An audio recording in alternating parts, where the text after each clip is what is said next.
ભરૂચ જિલ્લાના ઝઘડિયા જીઆઈડીસીમાં આવેલી Nitrex chemical કંપનીમાં અચાનક ભીષણ આગ ભભૂકી ઉઠતા કામદારોમાં દોડધામ મચી ગઈ હતી. આગની જાણ થતાં જ ફાયર ફાઇટરોએ દોડી આવી આગ ઉપર કાબુ મેળવવાની મશક્કતમાં લાગ્યા હતા. ઝઘડિયા જીઆઈડીસીમાં અનેક કંપનીઓના મોટા પ્લાન્ટ આવેલા છે કે જેમાં અનેક વખત આગ લાગવાની ઘટનાઓ બનતી રહે છે. ત્યારે આજે સવારે પણ ઝઘડિયા જીઆઈડીસીમાં આવેલી નાઇટ્રેક્સ કેમિકલ કંપનીમાં નાઇટ્રો સોલ્યુલર પાવડર ભરેલા ગોડાઉનમાં અચાનક આગ ફાટી નીકળી હતી. કંપનીમાં કામ કરી રહેલા કામદારોમાં દોડધામ મચી ગઈ હતી. આગનો મેજર કોલ જાહેર થતા ઝઘડિયા જીઆઈડીસીના માર્ગો ફાયર બ્રિગેડના સાયરનોથી ગુંજી ઉઠ્યા હતા. ત્યારે આસપાસના ફાયર બ્રિગેડના લાશ્કરોએ દોડી આવી પાણીનો મારો ચલાવી આગ ઉપર કાબુ મેળવવાની મશક્કતમાં લાગ્યા હતા. અને આગ એટલી વિકરાળ હતી કે પ્લાન્ટમાંથી કાળા ડિબાંગ ધુમાડા દૂરથી જ નજરે પડી રહ્યા હતા. નાઇટ્રો સોલ્યુલર ગ્રાઉન્ડમાં અચાનક આગ ફાટી નીકળી હતી. આગને પગલે કામદારો company gate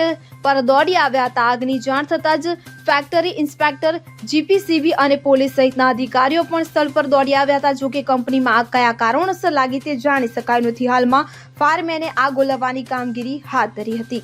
bureau report CN24 news. હવે જુઓ દેશ દુનિયાની તમામ ખબરો તમારી આંગળીના ટેરવે.